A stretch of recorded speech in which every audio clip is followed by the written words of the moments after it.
Hello student, today's topic is voter list यानी कि मतदाता सूची। मतदाता सूची क्या होती है, कैसे बनाया जाता है और इसमें कौन कौन से जो लोग हैं वो इसमें जो शामिल हो सकते हैं उसके बारे में आज हम अध्ययन करेंगे। आज हम पढ़ेंगे voter list. So start today's topic. Once of constituency are decided, जैसे कि हमने पढ़ा कॉन्स्टिट्यूंसी का मतलब होता है a small geographical unit, the entire country divided to the a small geographical unit for the election, यानी कि चुनाव के लिए जब पूरे देश को अलग अलग छोटे छोटे भौगोलिक क्षेत्रों में डिवाइड यानी कि बांटा जाता है तो उसे हम कॉन्स्टिट्यूंसीज कहते हैं। अगर हम जिस निर्वाचन क्षेत्र में आते हैं उसको पहले डिसाइड करना पड़ता है कि हम कौन से निर्वाचन क्षेत्र में आते हैं। The next step is to decide who can and who can not vote. अब दूसरी जो बात होती है वो ये डिसाइड करती है कि कौन वोट दे सकता है और कौन वोट नहीं दे सकता है, यानी कि कौन सा व्यक्ति वोट दे सकता है, कौन सा व्यक्ति वोट नहीं दे सकता है। तो इंडियन कॉन्स्टिट्यूशन के अकॉर्डिंग जो 18 ईयर्स या अबाव एज के जो लोग होते हैं, जो व्यक्ति होते हैं, वो इंडिया में वोट देने के एलिजिबल माने जाते हैं। तो इंडिया में 18 ईयर्स एंड अबाव जितने भी जो पीपल्स हैं वो वोट देने के लिए वैलिड होते हैं। तो पहले हम कॉन्स्टिट्यूंसी को डिसाइड करते हैं, उसके बाद ये डिसाइड करते हैं कि कौन वोट दे सकता है और कौन वोट नहीं दे सकता है। This decision can not be left to anyone till the last days in a democratic election. The list of these who are eligible to vote is prepared much before the election and given to everyone, यानी कि यह बात केवल एक ही दिन में ही नहीं पता चलती कि कौन वोट देने लायक है और कौन नहीं है। उसके लिए पूरा जो एक प्रिपरेशन यानी कि उसके लिए पूरी तैयारी की जाती है और उसके बाद ये डिसाइड होता है कि कौन वोट देने के लिए एलिजिबल है और कौन नहीं है। This list is officially called the electoral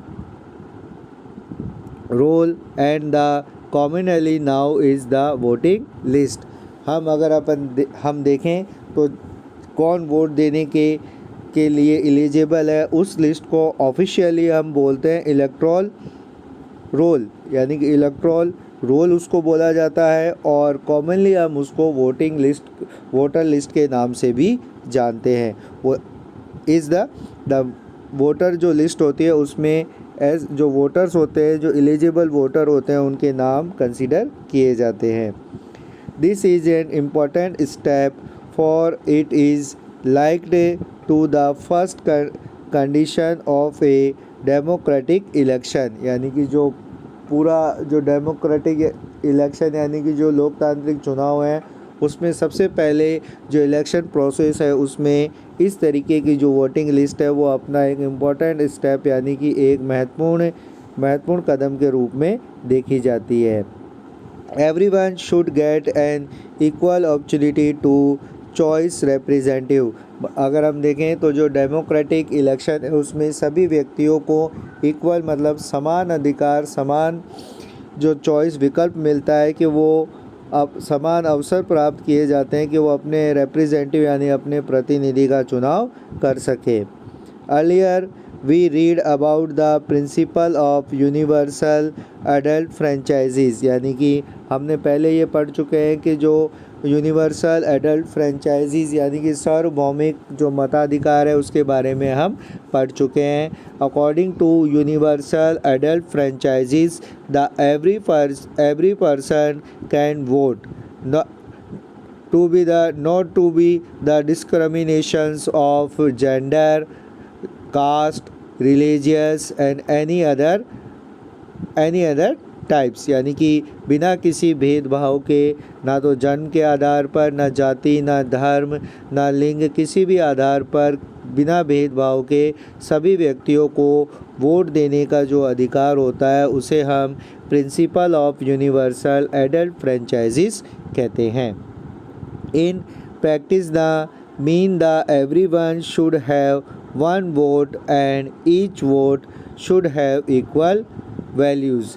जैसा कि हम जानते हैं कि जो डेमोक्रेटिक कंट्रीज़ होती है उसमें यूनिवर्सल एडल्ट फ्रेंचाइजीज जो सिस्टम है उसको फॉलो किया जाता है।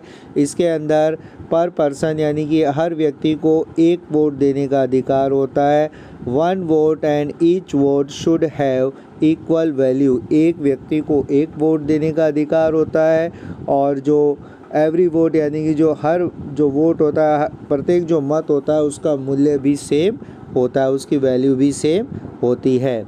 No one should be denied to right to vote without a good reasons, यानी कि बिना किसी जो गुड रीजंस के यानी कि बिना किसी कारण के कोई अपने जो राइट्स है उसको विदाउट उसको जो वोटिंग राइट्स है उसको प्राप्त कर सकता है। Different citizen differ from one other in many ways, जो अलग अलग जो तरीके के लोग होते हैं, जैसे some are rich, some are poor, some are highly educated, some are not so educated और not educated are all, some are kind, others are not too kind, but all of the human being with their own need and views, यानी कि सभी व्यक्ति चाहे से वो किसी भी जो क्षेत्र से बिलोंग करते हों, चाहे वो अमीर हो, चाहे वो गरीब हो, चाहे वो बहुत ज़्यादा पढ़े हुए हों, चाहे वो कुछ पढ़े हुए हों या बिल्कुल ही नहीं पढ़े हुए हों, कुछ दयालु हों या दयालु नहीं हों, सभी जितने भी जो ह्यूमन बीइंग हैं उन्हें इस राइट को ये जो वोटिंग राइट है वो प्रोवाइड किया जाता है।